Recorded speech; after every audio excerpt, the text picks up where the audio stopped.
transitioning now to Israel-Palestine. Obviously, the work that you and Max Blumenthal did at the Gray Zone, and many others, Electronic Intifada, Mondoweiss, everyone deserves their credit.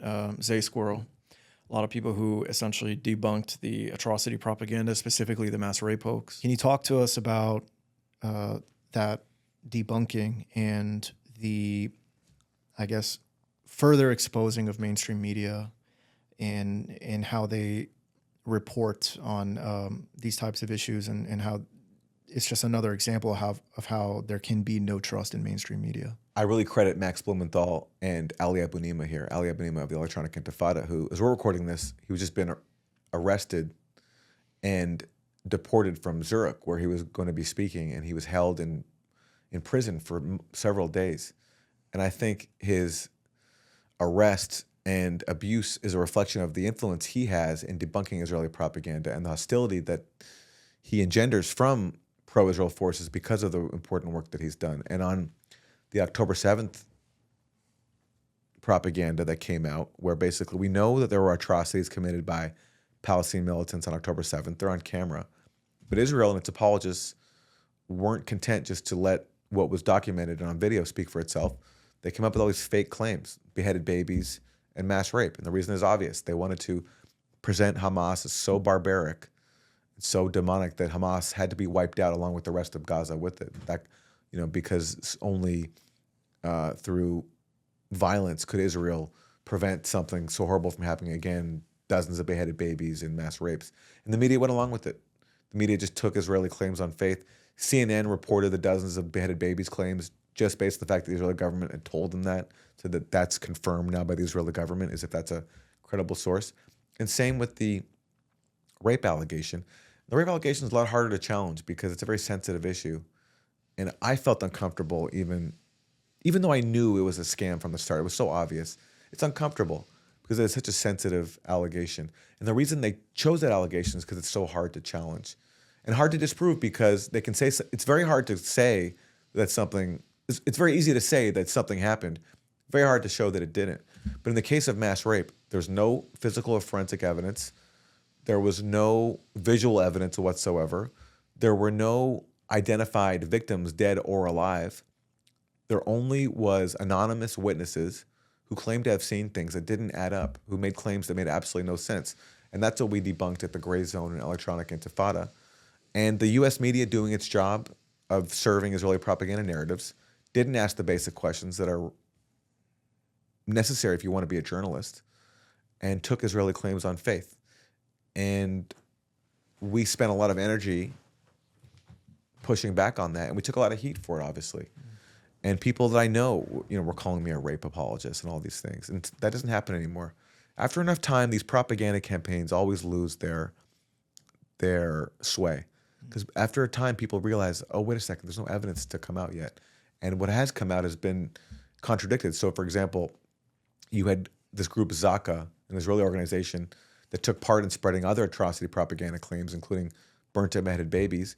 They were shown to be liars, and they were also treated as witnesses in the rape allegations. So people can see that the witnesses are not credible and just don't add up in their statements. But there was so much investment in pushing this out to the public. Sheryl Sandberg of Meta made a documentary relying on the same fraudulent witnesses.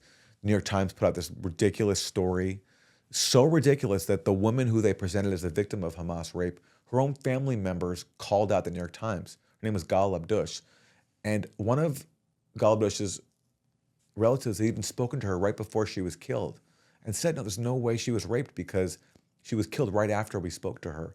And they called out the Times for exploiting her memory to push this allegation. And how insulting is this to Israelis whose, family members were used for a propaganda campaign and who were put through so much more trauma because not only was their family member killed, but they were told that this person was raped or might have been raped. So it was really insensitive actually to the Israelis in exploiting them for the purposes of a propaganda campaign. And the propaganda campaign was used to manufacture consent for genocide, to distract people also to avoid looking at the actual atrocities that were unfolding before our eyes on television, being live streamed every single day, people being killed in mass numbers, bombed in their homes, slaughtered in unspeakable ways, mosques, schools, hospitals being destroyed, and instead focus on these fictional atrocities that happen on one day in a bid to keep people distracted and on board with the destruction of Gaza. I don't know if you saw, there was this woman who did an interview in Israeli media. She said that she wasn't raped, but she was stared at, and this amounts to rape.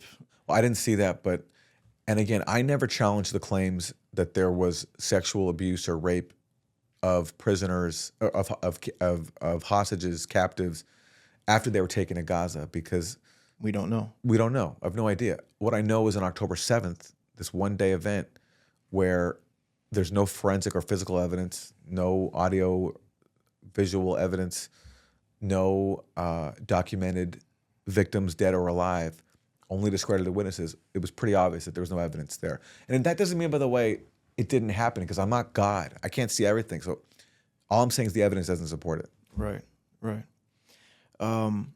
So can you talk to me about like what is the process like for you in independent media, you and Max and others at the Gray Zone, Electronic Intifada, but I guess you probably know more about what happens at the Gray Zone. When you're trying to debunk these claims, what exactly are you guys doing? You just, glued to Israeli media and just, comparing the evidence that's presented. A lot of this is in Hebrew. Do you guys get this translated? Like, what is the process like of your investigative journalism? Well, Max, again, has done the reporting on this. I helped him out with one article on the New York Times rape article, but I like debunking that one. But Max has done the bulk of the reporting here, along with Ali Abunimah. And so, for example, when they reported, while everybody else was ignoring this, that Israel enacted the Hannibal Directive on October 7th and killed its own people, they were basing that on Israeli sources, on Hebrew language, and they had people helping them out with translation. And they were just putting out to the public here what the Israeli media was reporting, but was being ignored by our corporate outlets here, because that narrative, that factual occurrence of Israel killing its own people, poked holes in the narrative of October 7th, which is this mass slaughter of Jews, and it was Palestinian just going on a killing spree. It actually showed that Israel had killed its own people as well to prevent them from being taken captive, because Israel doesn't want to have to negotiate with Palestinians, because that puts them on an equal footing. It would rather kill its own people than negotiate for their release and then have to free Palestinian hostages from their dungeon. So yeah, a lot of that there was just relying on Israeli Hebrew language sources that corporate media here was ignoring.